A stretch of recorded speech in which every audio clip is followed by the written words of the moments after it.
everybody? It's the It's Your Neighbor podcast. It's me, Monty. I'm here with my boy, Anthony.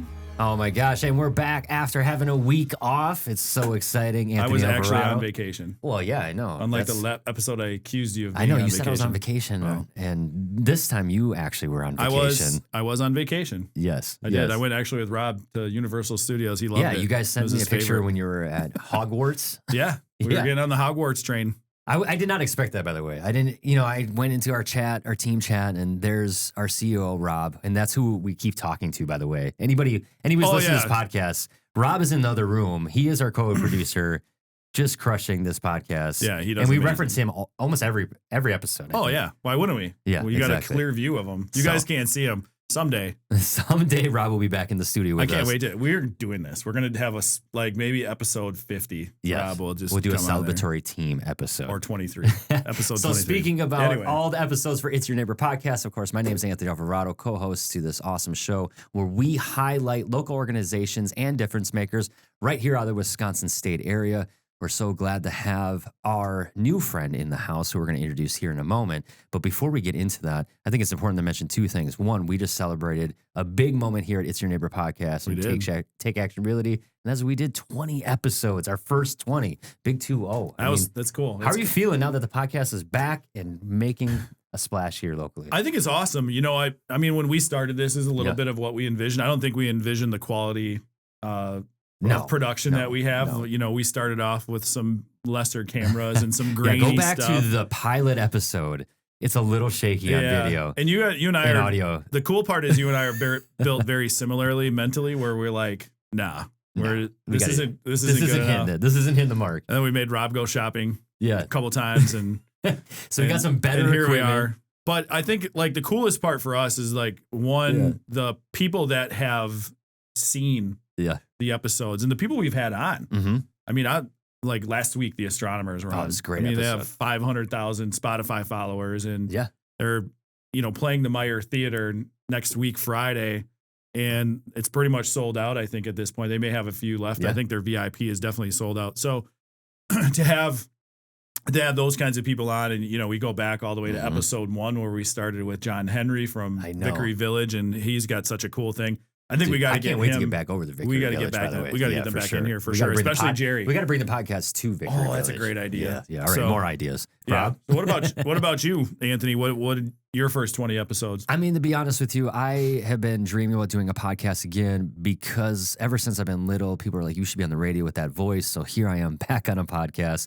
The last time I did a podcast, I did 26 episodes. And then I went into a different direction, completely different podcast, by the way. It was more based on recovery and mental health. But with that being said, it's been a little while since I've been on a show. Yeah. And I am a national speaker, and I'm kind of transitioning, away from my nonprofit as we have a new baby boy. So to be back in studio, sharing education, bringing in partners, bringing in network. I mean, I think about our most popular episodes right now is the Lending 101 that we just recently did with Kristen Ambos. Yeah. Tons of great information in there.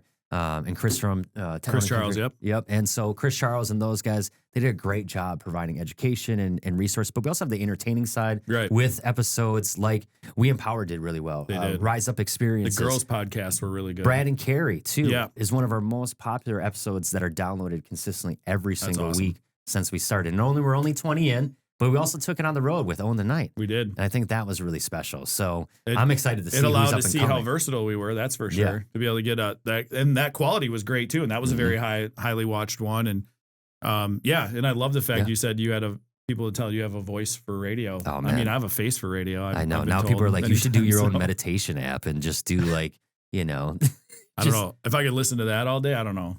I mean, I know you too well now. Yeah, it'd be weird. It's like when I'm editing content, I just hear your voice all the time.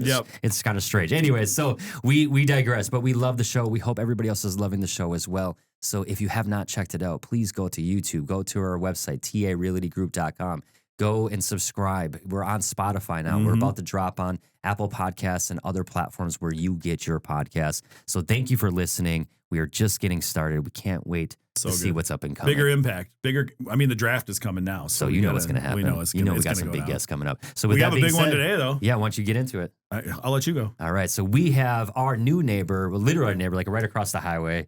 we have Michael, CEO of RC Mowers. How are you doing today? I'm doing just fine. Thank you for having me. Speaking of voices for radio, right? Holy smokes! Yeah, do you have your own radio show or? I don't have a radio show. I've had I never really realized that, but I would come up behind somebody that was I had never met before, and they'd be like, they'd turn around and like, I thought you were on the radio or what was going on, and it you don't recognize your own voice until you hear other people tell it. And I'm listening to yours. I'm like, oh, that's kind of what mine sounds like, but you can't tell with your own ears. It's really funny. It sounds different. That you said about the voice, about maybe could put the headphones on. maybe startling people a little bit with your voice when you're coming up and saying like a simple hello. Yep. Like I literally will leave, let's say the bathroom, and I'll go to the living room and come back, and sometimes I'll just be like, hey babe, if like my fiance's in the bathroom or something, she'll get startled. People in the community, I'll go up to them and just talk to them like, hey, how you doing? And people are like, holy man, that voice. One of the things that worked for me was I was always in positions where I was much younger than you typically would have in some particular field. Sure. And of course, I've always looked even younger than that. And I was able to use my voice a lot of times over the phone to make things happen. And then when people met me, like, oh, I imagined you being different. Yeah. Not just an average guy, 5'10", 160 pounds. Like, you do have a thunderous voice. They have some other image that's on there. And of course, the other thing too is if you can control the voice a little bit and try to not make it so monotone, that also helps as well. Keeps people engaged. So speaking about making a voice for yourself, so you are currently the CEO of RC Mowers. That's correct. Yeah. Tell us a little bit about RC Mowers. It's cool. Kind of high level stuff, because you're already talking about it in our office, and I want to hear more. I mean, sure. Well, let's just start out with the very basics. We're located in Swamico. You can see us right across the Highway 41, probably the newest building that's out there. I can walk through the swamp to your house. Yeah. From my house to your house. I can so walk you're through on the swamp. Yeah, you're on the other side of that. Yeah. It's a lot of swamp around us for sure. But Swampico. Yeah, Swampico. There was a joke that I heard is Swamico is supposed to be Indian for swamp or something like that. Obviously, it's not true, but it was. Right. I've heard people say that. It does make sense. But yeah, very low-lying area. Anyway, so RC Mowers, what are we? We are not a landscaping company. We don't mow lawns, even though we have mowers in our lawn or in our name. What we build is we build remote operated, remote controlled, and autonomous mowing equipment. And so there's a lot of syllables I just said in there. So I'll say it again. So the first thing we have is we drive a tracked unit that's designed to cut down heavy brush, go through water and muddy, swampy conditions and mow that. And it's all done by remote control. So sort of like you would have a toy car and you might move a remote control around. This is a 2,000-pound industrial tracked tank-looking mower that cuts vegetation. Yeah, and when you're talking tank-looking mower, I mean, this is like a mini tank, full tracks. Yeah, I saw it when I went on the website. You have some serious weight into this as well. I mean, it looks like it'd be heavier. It looks like it, but one of our advantages is that we keep the weight down, so it's much lighter than a skid steer or a tractor, so it doesn't sink into soft ground. It doesn't. It has a very low center of gravity, so we're able to use it on slopes up to 50 degrees, which is a very steep angle. You take a 45-degree angle and add a little bit to it, and you're like, wow, that can climb up there. Absolutely, it climbs up, and that's its job is to go where other pieces of equipment can't go safely. Okay, so that makes sense to me. So, because I was always wondering, how would somebody cut an insanely high pitched lawn? One, like traveling up north, for example, along the highway, use some high pitches along the highway too, just to clear up some of that brush. Is your equipment used for things like that, or where is it used typically? Yeah, absolutely. It's on the steeper slopes where a normal lawnmower would not perform well. Normally they say about 15 degrees, and most people disregard their own safety and they'll go up to 20 degrees. But at some point it becomes dangerous.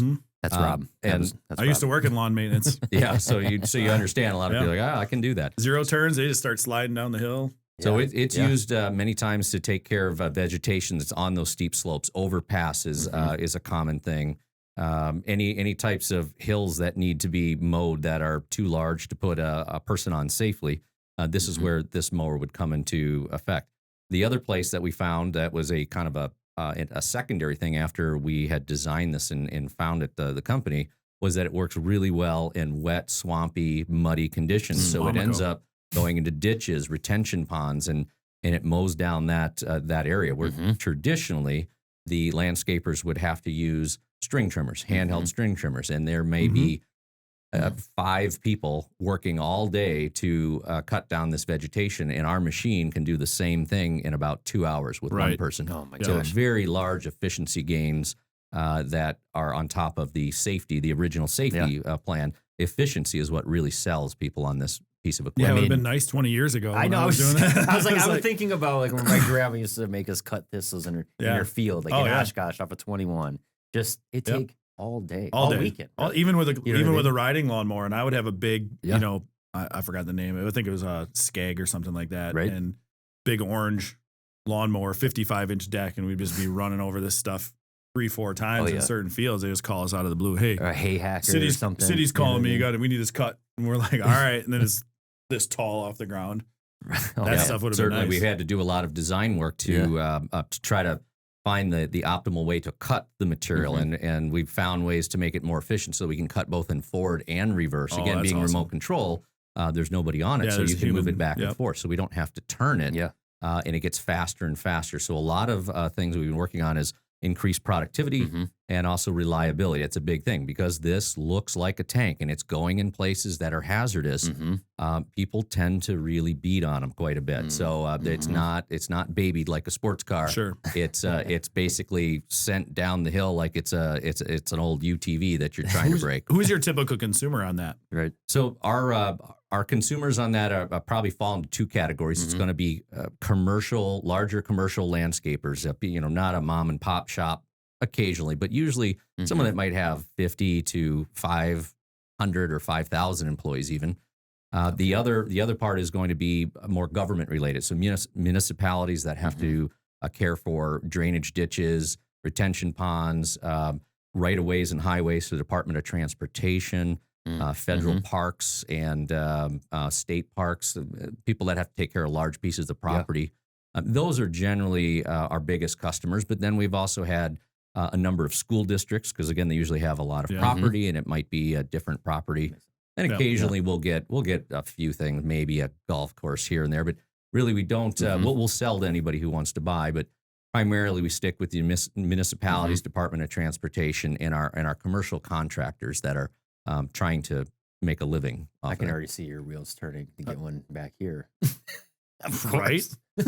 No, I mean, it would take care of those Phragmites, though. Well, when we first moved They in, absolutely right? I mean, there was do. all that. Our whole backyard. Did he show you the backyard? So the whole just a quick backyard glance, was just like real quick. Phragmites around the whole thing. Yeah. And it So was just, when we started, the funny thing is I keep thinking about I need to reach out to the DNR because they want to get rid of that invasive Phragmites. It kills all the natural vegetation because it is so invasive. One of the things that we found was in the building where we're not our building now, but the one right next door was our original building. We started mowing the fields next door as sort of R&D testing. And what we found was after we had mowed it for about a year and a half, all the Phragmites disappeared and all the natural grasses came back. And suddenly I realized that Phragmites, because it's such a large plant and it needs a lot of surface area and leaves, if you mow it like a normal piece of grass, the Phragmites dies. And after it was done, it occurred to me, I'm like, I know how to eradicate Phragmites without using chemicals. But of course, you get busy in the business and you move on to other things. Right. But yes, this stuff is used to, we use it on the tallest Phragmites we can find, sometimes 10 feet tall. And it's the old stuff mixed with the new stuff. hey, and if we you try want to do run some through it. testing, we got a whole patch right over here. Back here that we need to get rid of. Yeah, we've got all of Swamico that probably needs that as well. That's true. But yeah, our mowers work very well in that kind of that stiff, heavy brush like Just that. take it down to with Duck Creek and you'll be good for a year. I mean, you think about Wisconsin's landscape, though. It's kind of perfect for you guys to be here in Wisconsin. You think about the marshland, too, of course, towards the southern part of the state and, out towards the west. And, I'm sure you get some clients out there and just even the northern part with the heavier woods that we have. We have coverage all over the United States. So we sell mowers all around. They're from California to Florida to Maine to Washington and everything in between. We've got a extensive dealer network that we've built over the past 5 years or so. We also have sold to Canada, Mexico. We have a dealership in Australia where they buy our mowers down there too. And that, so we've got very good coverage. Where we find there's probably our heavier use is going to be in the western states. That's kind of new for us. We just opened that up maybe about 2 years ago. That's done quite well. But down in Florida and some of the southern areas, where they have a lot of drainage ditches because it is so flat. So when you say you're thinking, oh, this is for hills, it turns out a lot of people use it to take care of retention ponds and these drainage canals, and they have to keep the vegetation out. Otherwise, they'll have flooding problems. So how did you get started in all of this? I mean, I'm so curious. Like, were you just like a guy like me who was cutting like 50 lawns a day? Like, I can't do this. Sweating in the summer, and you're like, nah, I got to figure out a different. I still love cutting grass, but I want to switch it up. How did you get into it? Yeah, this is. I always kind of try to make a joke about this. So my past, or I guess I'm an engineer by trade. Yeah. I went to school for engineering mechanics and astronautical engineering, so satellites and things like that. I got into aerospace, doing aircraft design, and then I moved on to crash dynamics for aircraft seating and aircraft interior certification, ballistic armor, you name it. It was a lot of safety. You say ballistic armor? Ballistic armor, for aircraft and military things. So so there's a whole bunch of things that I have, and it's all aerospace related, but it's also safety and compliance related. And it just happened to be in my career, I was at a certain point where I was bored with what I was doing. I had sort of mastered everything that I could do. And an opportunity came along, and I started looking at it. And I'm like, oh, there's a lot. This is an underserved market. This is really cool. This would be easy compared to what I'm doing. And that's kind of how it got started. So I went from doing all this aircraft stuff to building lawnmowers, right? Or cutting lawns. It's kind of the joke that I always make. But seriously, but it's the coolest lawnmower you've ever seen. Absolutely. So when I say this is going to be easy. There were certain parts that were easy of it, but nothing in business is ever easy. It is, I underestimated it, as everybody always does, how hard it is to make a successful business. Because everybody says, like, oh, man, just go work for yourself. It's so great. You get to make your own schedule and do your own thing and work on things that you're so passionate about. Yeah, I mean, yesterday I worked from 7:30 in the morning. And I went to bed at 11:45. They don't talk about the and I was working the whole time. The I got a few meals in. That was it. The dedication and the sacrifices you make, and of course the things you learn and the things you break along the way. Most people don't see those things: the sleepless nights and the anxiety and the watching your bank account go to zero and wondering how are you going to recover from this. And especially for a company like ours that's grown so fast and is basically is built up very quickly. It takes a lot of capital to do that, and there's a lot of risk. And as you get bigger, as they say, the bigger you are, the harder you fall. So it's if you make mistakes, they suddenly start becoming harder and harder to recover. Yeah, they're certainly compounded. We know that already, being a startup. So there's a lot of stuff that just comes and goes faster. And like, it's your first year. Like for us, it's our first year. There's just random things that just happen to pop up from time to time, and you're like, didn't see that one coming. Exactly. But what are some of those things? A lot of people that come on the show, they'll talk about like the lessons they've learned. Are there any lessons that stick out right now? They're like, along this journey. Oh, yeah. Certainly. There's, I was actually just talking to one of my employees today and mentioned something. They said, hey, if you're ever thinking about starting a business, I said, don't. So, it's, great advice. Kind of in, that is a little bit of jest, right? But yeah, it's but there's a reason to say that. There is a reason to say that. So I would say, when I talk about, everyone's like, they look at the products. We have another product to talk about, our autonomous too. So let me forget that. That's even more interesting.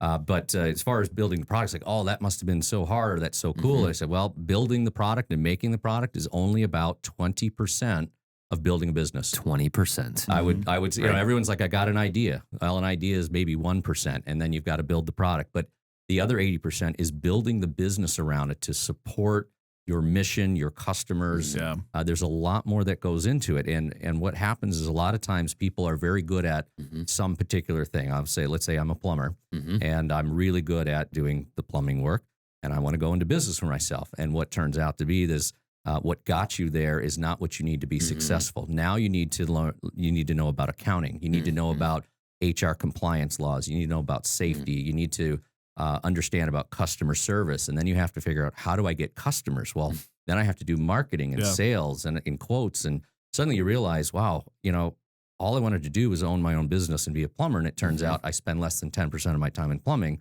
It's all this other stuff. And that will trip people up very quickly if they don't understand the complexities and the various different jobs that you need to understand. Well, and the patience too, right? Yeah, because like when people open a business, I've seen this enough now. And obviously, being a real estate agent, everybody's their own small business, really.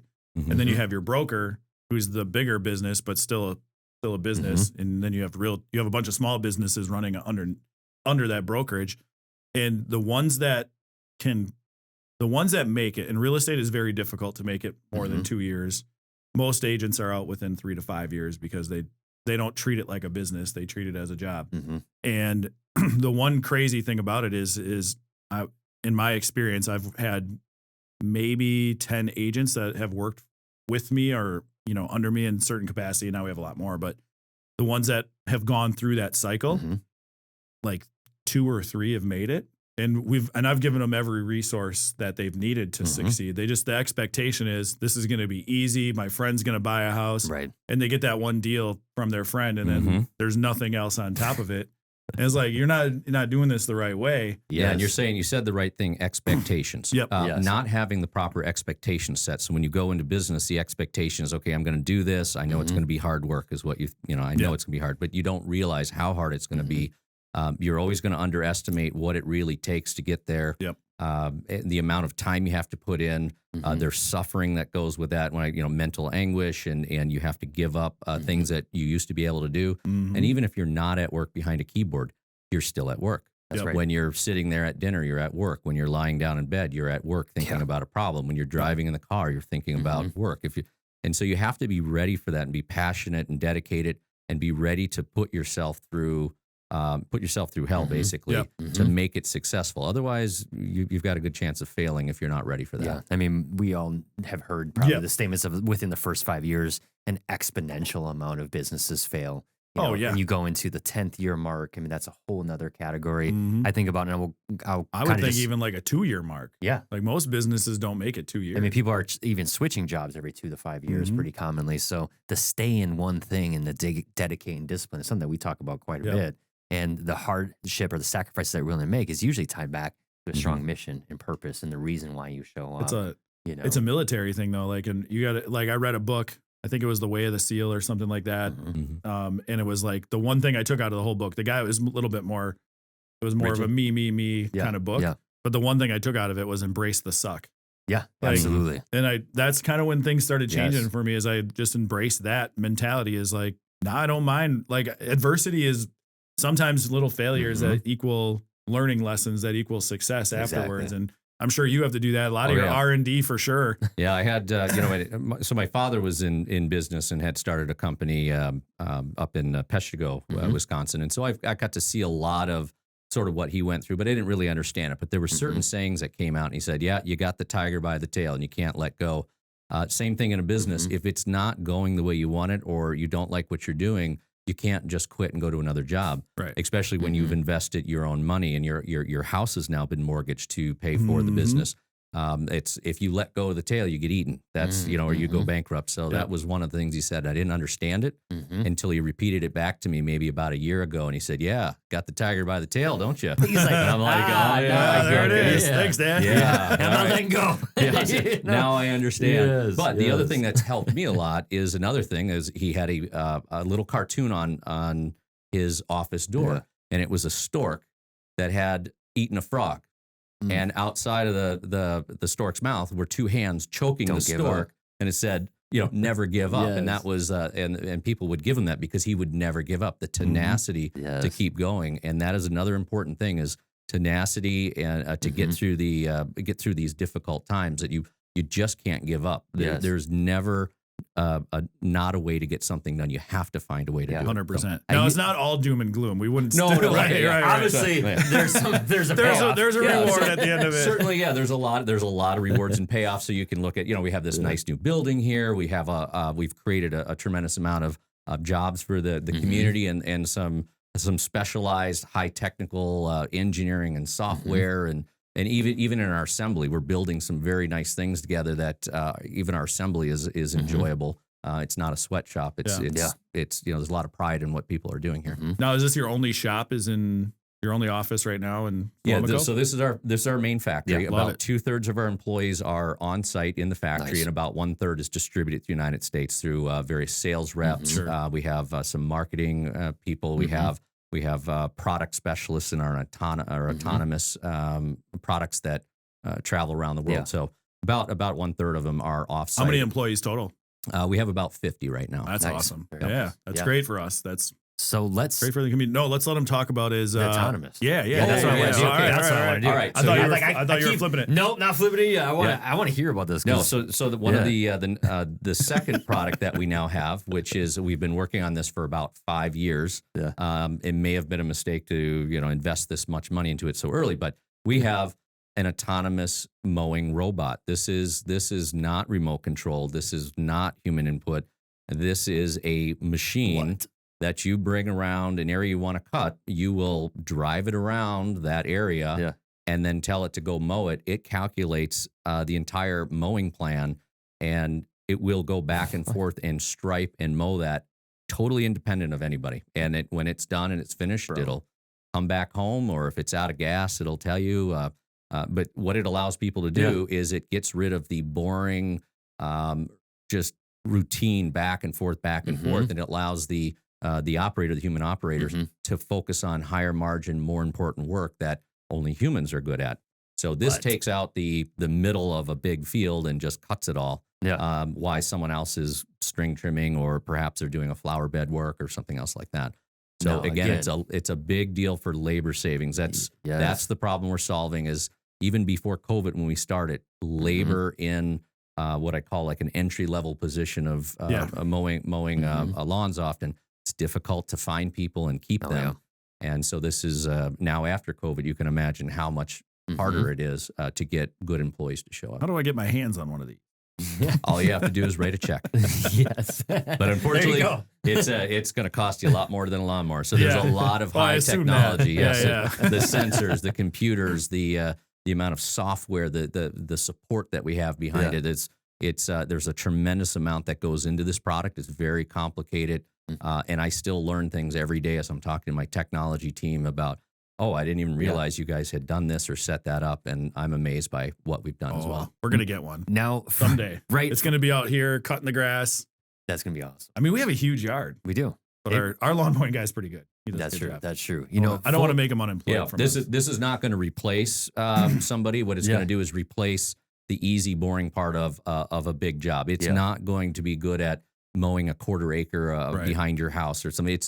It's a commercial mower that's designed to take large jobs, not little jobs. Yeah. No, that's actually really, really interesting. I think fully autonomous. Of course, there's a couple different things that are happening within a variety of different. Whether you're talking about transportation, especially right, AI, of course, on a different level. But even when I was in Arizona years ago when they were testing out some of the first, it was Uber tests do fully autonomous. Oh, certainly for the vehicles, transportation, right, for their vehicles. Probably different testing, but it was a completely different experience, and it had a driver at the time, but with all the technology just mapping out the city and being able to make those turns and those decisions on the go. Essentially, a lot of that same technology, if not more, would have to be in this cutting. Yeah, it's some of it's different because we don't have a structured environment like a road and street signs. We just don't know what we're going to be in. But at the same time, it's a little easier because I'm not traveling at 70 miles an hour. I'm traveling at 7 miles an hour. So there's some things are harder, some things are easier. But yes, there is a tremendous amount that the mower has to be able to figure out. It can never leave its plan boundaries. It has to know about, we also can create keep outs where it doesn't, if there's a pond in the middle, we could subtract that. We have a lot of data collection now. So typically in lawn maintenance and mowing, we only know that, I was at the property for about an hour and a half. I don't know what happened. Now we know exactly what happened through the mower. We can see how much time was spent, what was the acreage per hour, what days we did. And you spoke of AI, awesome. Which is, it's hard to talk about autonomy or computers or the future without thinking AI.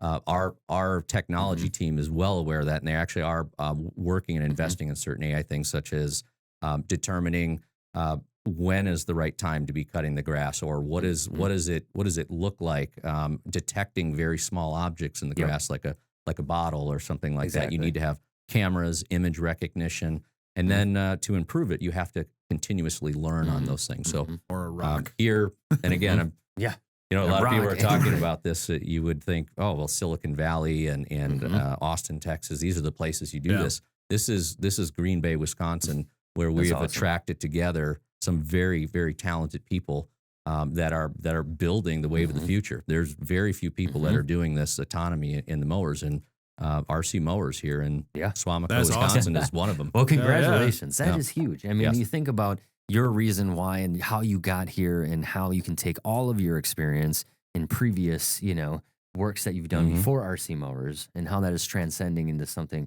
that is allowing you to create a team that is literally changing industry. That's a huge moment. Yeah, it's a big deal. So you talk about our mission statement, and when we started this, I'm like, what do I want to do with it? And I said, what I really enjoy doing is I enjoy helping people and improving the lives of others, and that showed up, but it was it was a little maybe too generic, but it really came down to improving it through our products, but it's also about the employees and the people and the opportunities that we're creating. And I get the most satisfaction I get is about having someone come in and being at one particular state and watching them grow and become to a different position. And it's because of the opportunities, the education, the learning.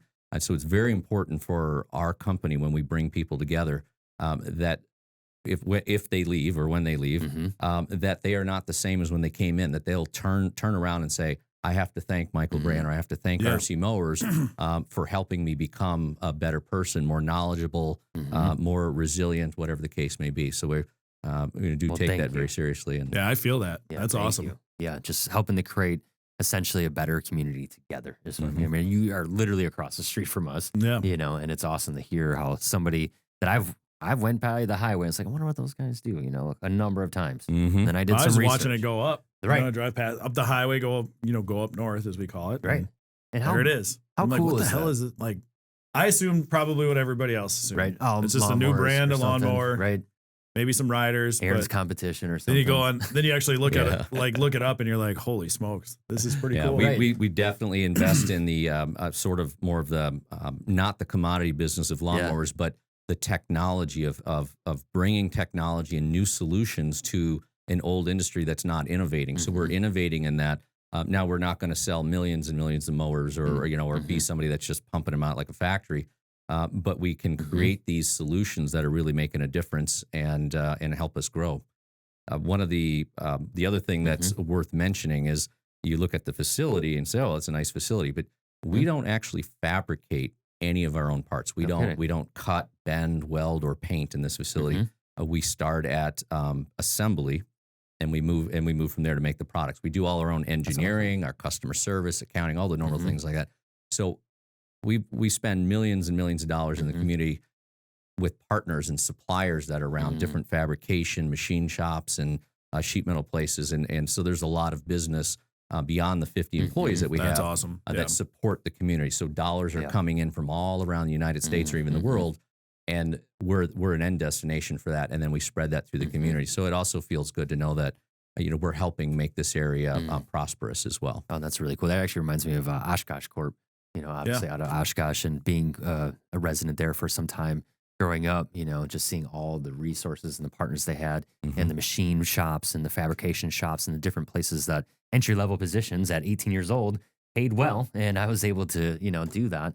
And we wouldn't have been able to do that without Oshkosh. You know what I mean? Certainly, yes. You realize that company is bigger than just itself. It brings a lot of business to other companies, and so it spreads through. Absolutely. It's a little bit of a goal of ours too. Is get everybody a piece of the pie. Create your own economy. Yeah, exactly. And you got a chance to see a little bit of that, of course, when we were taking the tour. And being such a community-driven organization here at Take Action, and of course, a huge focus here on the podcast, we love to talk about how you're giving back to the community. And you already kind of set that up. Obviously investing back in the community, investing in your employees. Is there anything moving forward in the future, especially this next year, that you're really excited about when it comes to the community that you have at RC? What's next? Yeah, a lot of people ask that, especially when you've got very innovative products. And unfortunately, I have to say, I can't talk about all the things that we're doing. Disclaimer, I knew it. Disclaimer, yeah. That's all good. You're like autonomous, this and that. We'll get them back on next time, and they can be like, "This is what we did. This is what we're doing now." Yeah. So there's, I've got an amazing group of people together, and it's not just the engineers, but everybody that's participating that comes up with ideas, and we're looking forward to continuously improve the products that we have. Make them more capable, continue to solve products. And remember this, we've only had our autonomous vehicle out for less than a year, commercially selling it. So there's continuing things we're going to do to improve it. And then there's the next generation that's going to come out. What capabilities will that have? There's add-on areas, or I would say complementary technologies that may not be a mower, but something that would work in that space that'd be complementary to what we're doing. And so again, with the talent that we have and the passion of the employees that we have, I often feel like there's nothing we can't do. The problem I have is I don't have enough time, and sometimes you don't have enough money either. So we've grown so quickly that takes a tremendous amount of cash, and so sometimes we have to settle, slow things down a little bit and say, all right, we're going to work on this, and then we'll work on that later. But I'm generally considered an impatient guy, and I want to get everything done. Like I can see the future. I just can't make it happen quick enough.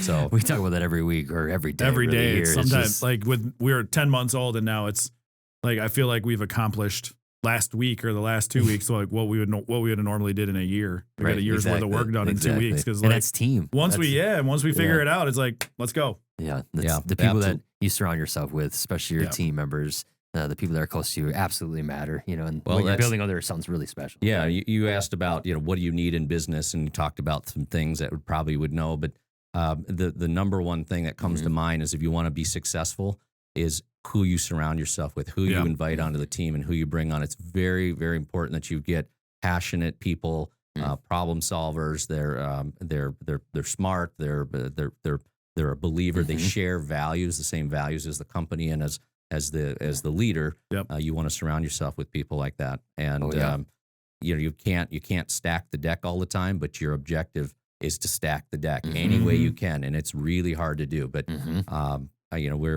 I would say that we've done a pretty good job so far when I look around at the people that we have here and what we've been able to accomplish in such a short time. Yeah.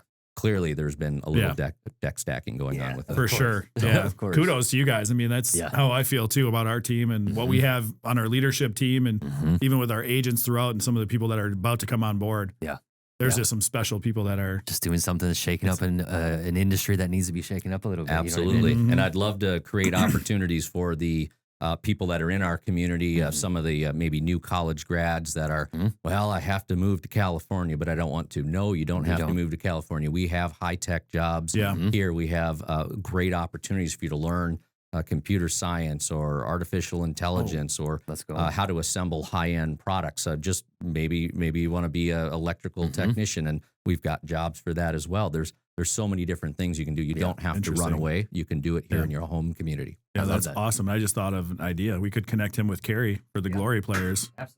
Get some summer internships. Opportunities, they actually. are. Yeah. That's awesome. Cool. Well, should we have him flip it? Let's flip it. All right. So this is the portion of the show we do every single time. We barely prep you, but you're the interviewer. So you're now. welcome. So you ask Anthony and I whatever's on your mind. Could be real estate. Could be the fact that we have to run through a swamp to get to your building. Could be whatever. 2 to 3 questions. It could be about real estate. It could be about who we are. It could just be about this conversation that we had. Well, the first thing that comes to mind was when you were showing me around and you were telling me a little bit about what you do or how you're doing things a little bit different. I picked up on a couple of things, and it was about a value proposition. And so I'm curious to learn a little bit more about that. What made you decide to take maybe a non-traditional approach to real estate? Because when I looked at ways of, instead of just selling a piece of property and making some money and then running away, it felt like you were really a partner with the person. And I want to know more about that. You hit it specifically right there. So I do a lot of studying of human behavior. Like I'm very observant and just see how people are and how they feel. And then you kind of hear the backstories after the fact. And one of the things that I always felt dirty about was just what you said. We build this relationship with a client for, anywhere from a month to 6 months, whether you're showing them houses, you're bringing them through an extremely important part of their life, an extremely stressful part of their life. You get to closing, everybody's happy, you hug, and then people don't hear from their agent for a year or 2 years. And they're like, yeah, they sent me a text on my birthday or, a cheesy, one of those things you can just put their automated stuff in a CRM and automated message. And I wanted to do something more. I didn't know how to do that, but I was like, you listen to enough podcasts, you listen to other smart people around the area. And really when you started looking in our area, it was the broker behavior and agent behavior. There's a lot of hopping. And at the end of the day, the commission's pretty much structured similarly. The brokers are just recruiting people because they have a sphere that they don't have. And it's, that sort of thing. And I wanted to be able to not only give my agents extra value, but I also wanted to be able to provide my clients, more importantly, the value after the fact. Because one, whoever has to go worry about finding somebody who has a truck to move an entire house worth of stuff. I'm like, let's solve that problem for them. Let's get a moving truck. And people are like, oh, insurance is too much. And I'm like, screw it, we'll figure it out. You know, that kind of thing. And then that led into like, well, what else do they need? Well, you know, people need tools from time to time. A lot of times they don't want to go spend $200 on a tool they're going to use once. Yeah. Let's get them the tools. So we have a tool supply. And even like party supplies, like people have backyard parties once. They got to go buy or rent, you know, 50, 100 chairs for one day. And it's like, hey, and that's we not love you. Easy to do. We want to hug it out. Yeah. We want to be a part of this. We got you the house. Let's be a part of this. Party on us, you know, come grab our stuff. So those were the kind of little things. And obviously we've incorporated, we have a kids room here and in our office for agents who have, you know, want to bring their kids to work. So just getting that extra value. We haven't figured it all out yet. We're still putting the pieces together, but the momentum that we've been able to build in 9 months and the amount of business we've done, which is over 160 transactions in 9 or 10 months for a brokerage opening. A bit, yeah.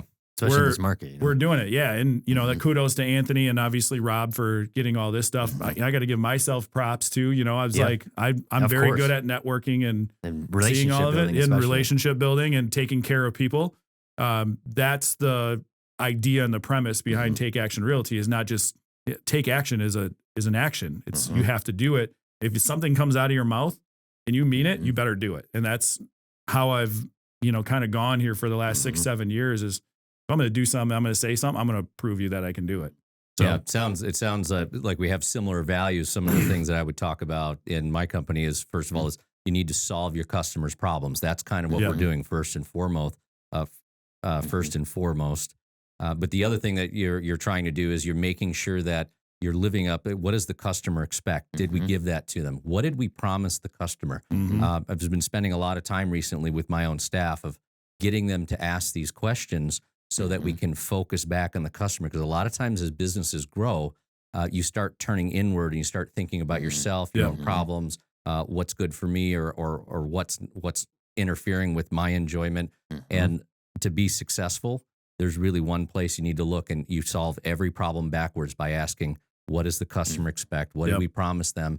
And the solution will come from that. And so it sounds like 100%. You're taking that approach. Yeah, I mean, well. In reality, real estate agents for the most part have all the same tools. They have, you know, the access same to forms. The MLS they have all of that stuff. Right. And so it's like, where else can we be different? And, you know, even like the events that we do for our clients. And we had a great fall fest last year. And we whipped that together in 9 days. That's what I was telling them. And like we had 100 people show up you know? And we gave away some pumpkins and people were happy and family. Yeah, it was amazing. It was great. It was great. So this year we're going to double down on that a little bit. Oh man, I know. Well, that sounds great. I think that's it's nice to see people trying to do something a little bit different and creative. Again, coming from my perspective of trying to do something a little innovative, creative, or different. It's good. Yeah, and I would assume you probably do something similar too. You probably take care of your vendors a little bit more. So that's something we're going to focus on here as we move into 2.0.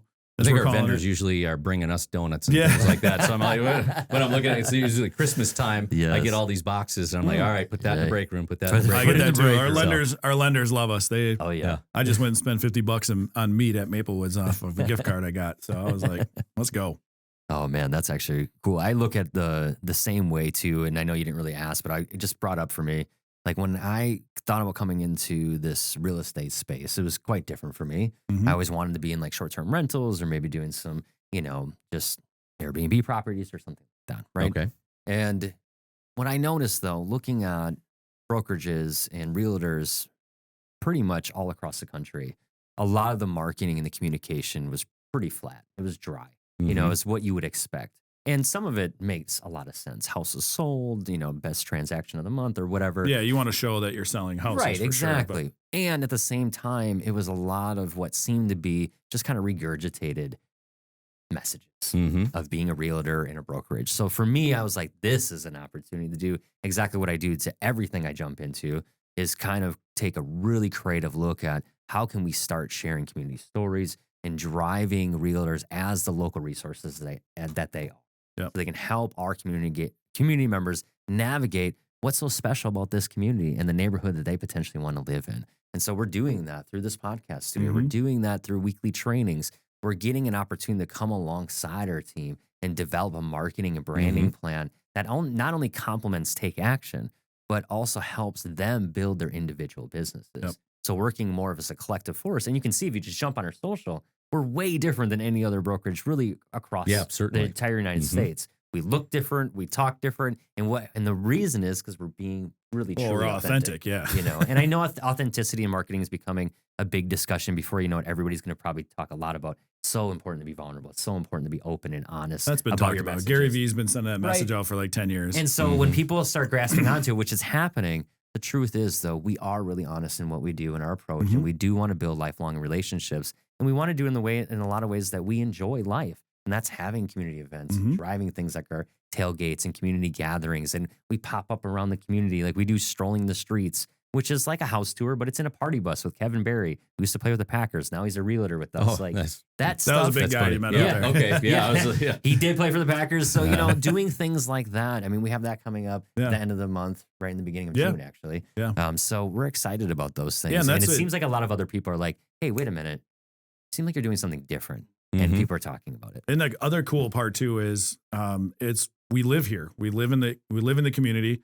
We utilize all of Northeast Wisconsin for what it is. You know, we have Door County and obviously Green Bay, and we know all the places. But how can we provide value? The fact that we're living there, how can we provide somebody like RC Mowers, who we would never come in contact with otherwise if I was just a realtor and I got lucky and got to list your place or you wanted to buy a place? That would be it. Right. So how can we provide value to the business owners to shed a little bit of extra light and give them an opportunity, you know, to go and do that? And we don't, you know, and we don't charge for this stuff. We like doing it. We put a lot into production, and each one of these episodes costs a couple $100, and we want spotlighted on certain businesses and individuals as well. Like we can see RC Mowers from the highway, but who's the person behind RC Mowers? And now why is it here? And what are you doing? And so it's basically about trying to find ways to create value in an area where there's something lacking, or in a commodity somehow. I would look at the same way with my vendors, perhaps, or other people around. It's that are trying to get my business, because once you get a nice big building like that, suddenly there's a lot of people show up. But it really comes down to, it's not I'm not just going to do business with you for no reason. There's a couple of reasons I'll do that. Is we share the same values. It's important that we see the world the same way. We look at our customers the same way. Even within our employees, we talk about our values and what's important. And sometimes it's aspirational. We don't always meet those values. But the point is, this is where we're trying to go if we're going to be successful. And you find that if someone doesn't fit those values, there's always friction. There's something that's not right. And you find out typically it's a mismatch of values in general. But when I'm going to do business with somebody, I'm looking like, how are you going to bring me more value? And I might be willing to pay more for that as well. So the parts are on time, the quality is there, the communication is good. There's a number of things that probably go into that. Now I don't do a lot of that buying anymore, but someone else does that. But it's still, that's the point. Right. You have to add value to your customers if you want to get more of them. Well, even the content that we create, we try to really produce some of the best high quality content from a marketing standpoint that we can. And even this show. I mean, the fact that we're on video right now and the fact that we're in studio at our office, it's pretty unique for us to be able to turn out content like this again and again and again. And now people from the community are showing up saying, hey, how can we do that? Yes, exactly. The answer is yes. So, I was surprised, pleasantly surprised when I came in here. I'm like, when you first showed me the office, I'm like, 2 computers. Where do I sit? Maybe there's a computer looking at me. Yeah. And then I come in here, I'm like, this looks like a studio. Yes. It's all kind of set up the right way. So it's weird because Thank you, Rob. I have Thank you, I Rob. have these things. I always tell the guys, this is how my brain works. All the stuff kind of floats around out here. And I just throw out there, and sometimes Anthony will grab it and put it together. Or Rob generally has to try to. That's that team again. Create that mess, and I just make messes, and they clean it up, and it's beautiful. Well, that's the collaboration that goes. Yeah. It's like I tell everybody that has ideas. They'll start out with, "Well, I'm not an engineer," but I'm like, just stop saying that. You got a brain, you got ideas. Yep. Your ideas will spark and inspire other people to think of things they haven't. So everybody participates. I love that. It's awesome. It's like a cool feeling to know, like I have people that understand me. I'm not alone. Yeah, that's important. I'm not You're alone. looking for people that are strong where maybe you're not as strong and weak. That's So right. I certainly have that. Yes. I'm only strong in making messes. So these guys, You're a I'm big good at vision guy. a lot of things, but I'm very much a vision guy, and And you're that's a when I'm great operating at the relationship best. builder. Yeah. You know, I think that is something that is one of your superpowers. well, I think you can't do anything without other people at a high level. Like, That's right. You're just not going to be able to do it. you can only do so much, and then you're limited by what if everything's running through you. You're limited to the size of the company. We wouldn't have gotten to the size we are right now had I not brought on other people and delegated certain things. But it also reminds me, when you asked about difficulties of business, any employee that's going to join a business like RC Mowers or a very fast growing, it is very difficult what we're doing. We're trying to do things that change the world, and we make mistakes. We've had some product quality issues that we've suffered through, but I'm just incredibly impressed every day. And I think about my sales staff, my customer service, the engineers, the people building it, some of the other office staff. They've had to go through a lot of things and put up with a lot of difficulties. You're in front of a customer and something has failed and they're upset. And they have to deal with that day in and day out. And I'm just really pleased with how much they've done and how they've stuck with it. And the people believe in the mission and the story and what we're trying to do. Because I know if we didn't have a good purpose, a good mission, or a good story, there's plenty of reasons to go somewhere else because I don't have to work as hard or I don't have to put up with as many problems. Right. But again, with the reward, usually there's risk and there's a little bit more sacrifice that goes with greater reward. So my hope is that I can fulfill my part of the mission and bring us into the end and have a home run when we're done with this. So, oh man, sounds like you're on your way. Yeah, absolutely. So I mean, you certainly found a niche. Yes. We've found something special that's very difficult to do, and not a lot of people are doing it. So yeah, that is awesome. And I think that's a perfect transition to let everybody know where can we find that something I was special. Gonna say, that's good. Where can we, see RC Mowers? Where can you check out some of this awesome things that you're doing? Certainly. Well, we have a lot of social media. We have a website. You'll see things on Facebook and we'll Instagram link it all in. and LinkedIn and lots of different videos out there. If you just search for RC Mowers, or maybe some YouTube things as well. We don't have a strong retail presence because people aren't coming off the highway saying, "I'd like to buy a $50,000 piece of equipment," because it is a big industrial piece of equipment. Yes. So we don't start putting tags out there like cars, like a car. Yeah, exactly. This one. Yeah. Well, we do have a few pieces of used equipment, so you might get a deal. I was going to say, if there's anybody in the local area, stop by and. I mean, we're just going to keep an eye on it. Keep an eye on it. Yep. And let us know if it goes on Marketplace. Let's get through startup, then we'll be ready to go. But one of the things that we buy. do, how could you see it? Well, we've had high school robotics classes come in, and we've sponsored to just give them tours, show them what we're doing and how we're doing it. So I guess when you're asking, what do you do for the community? I forgot we actually do a lot of these things, and we try to inspire them and show this is what you could be doing, and this is how it could look. And in fact, we have one part-time employee that came to us as a high school just touring, and she's working for us now, just putting in a few hours to do some drawings and drafting. But again, it's an opportunity to do something different. Oh man, I love that. We have plenty of people that we can send your way. I mean, we've been getting people like, hey, this sports team, that sports team. I mean, they're all looking for opportunities, especially since they're younger athletes. So, well, I'd love to create opportunities. So the more successful we are, the more opportunities we create. Right. The better we do, the more people that can be elevated to increased responsibilities or different projects, and we can do more. So as we're more successful, I say, as we sell more, we can do more. Every dollar that's come in has gone right back into the business to continue to keep it growing, because that's part of the mission. The mission is not for me to take a nice vacation. It's for us to be successful.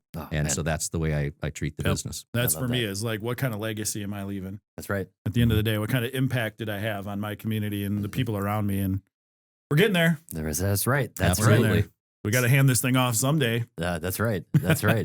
Plus, little ones are coming up. So who knows what's going to happen? Next generation stuff. Jenna, right? David and Aiden will be running this thing in 20 some years. That would be amazing. So this is It's Your Neighbor podcast. We're with Michael from RC Mowers. Thank you so much for being in the studio today. And thank you for all the work that you're doing, not only locally, but also across the nation and innovating to change the world. I really appreciate you being in the studio today. Well, thanks for having me. It's great to meet a new neighbor. Yeah, no kidding. Well, not a new neighbor, I guess, just to meet a neighbor. Well, you just didn't know that we were there. We were actually in the building right next door. That's where we started leasing that, and we outgrew that probably within a couple of years, and we were busting at the seams. So we had to do something. Right. Absolutely. Well, thank you so much, guys, for listening to It's Your Neighbor podcast. And remember, May is Mental Health Awareness Month, so we are talking about it on the show. If you go ahead and check out the episode with the astronomers and also Wisconsin United, we talk about it there, and also Brandt and Carrie. There's tons of information about mental health awareness. How about your podcast? And then also Rise Together, shameless plug. Our nonprofit just celebrated 10 years. And actually, we launched an international mental health awareness campaign years ago called The Million Mohawks. That came up in my memories today. And I'm just honored that I'm still out there as a mental health advocate, traveling the country, sharing education. So if you want to go ahead and check out what I'm doing, all the links are down below. So thank you so much for joining us. My name is Anthony Alvarado. Monty Raymond. And we're out of here. Thank you. Good. Cool.